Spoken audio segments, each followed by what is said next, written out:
Well, hi, welcome to Market Week in Review for the week ending February 27th, 2026. I'm Paul Eidelman from Investment Strategy here at Russell Investments. And I'd say three topics stand out from my perspective this week in financial markets.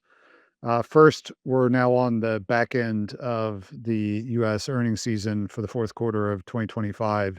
And I'd say, broadly speaking, the message from the corporate sector has been a positive one at the end of last year. We're tracking for the S&P 500 index, for example, close to 15% earnings growth on a year-over-year basis, which is strong. It would mark the fifth consecutive quarter of double-digit earnings growth.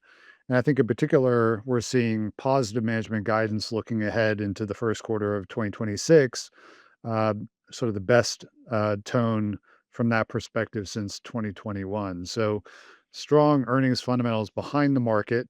That hasn't translated into strong price performance for U.S. large cap equities so far this year. They've been kind of treading water, and single stock dispersion in particular has been extremely high here as the market started to think about and try to price as best as it can some of the disruption from artificial intelligence onto the terminal value for a number of companies, thinking ahead over the medium to longer term. On that vein, I definitely encourage our listeners to check out the article from my colleagues, Nick and Zoe, that in particular does a little bit of a deep dive into some of the volatility in the software sector recently and the conclusions that we're hearing from our money managers. The second theme that I'd highlight from this week is that this tone and theme of diversification within markets has continued to pay it off.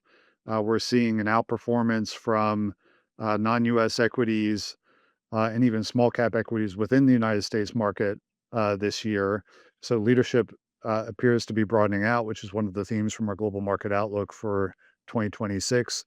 If you look back year to date over 2026 so far, the MSCI All Country World Index, after stripping out the US equity market, is tracking a gain of 11% so far this year through Thursday's close here in the United States. Meanwhile, small cap equities in the United States are up about 8%, and large cap equities, which have really been the star of the show here for the last couple of years, are up only 1%. So it's been a positive broadening out of market performance, which is pretty encouraging to see. Third and finally, there's a bit of a curious case going on within the U.S. Treasury market right now. We're seeing a U.S. economy that continues to look pretty strong. Most macroeconomic data has been, largely speaking, surprising to the upside.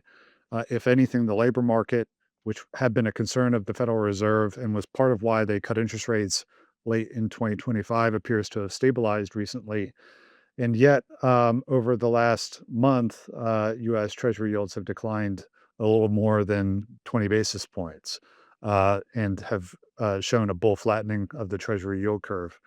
And that's an unusual situation to have at a time that the economy is quite strong. It does seem to reflect, at least to some degree, this heightened volatility that we're seeing within the U.S. equity market and a little bit of risk aversion starting to creep back in to investor preferences again, and that driving some flows into the U.S.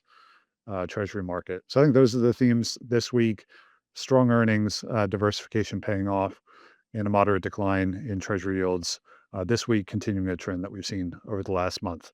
Thanks for tuning in, and reach out with any questions. Thanks a lot. Bye. Hi, I'm Sophie Antal-Gibert, Head of Portfolio and Business Consulting at Russell Investments.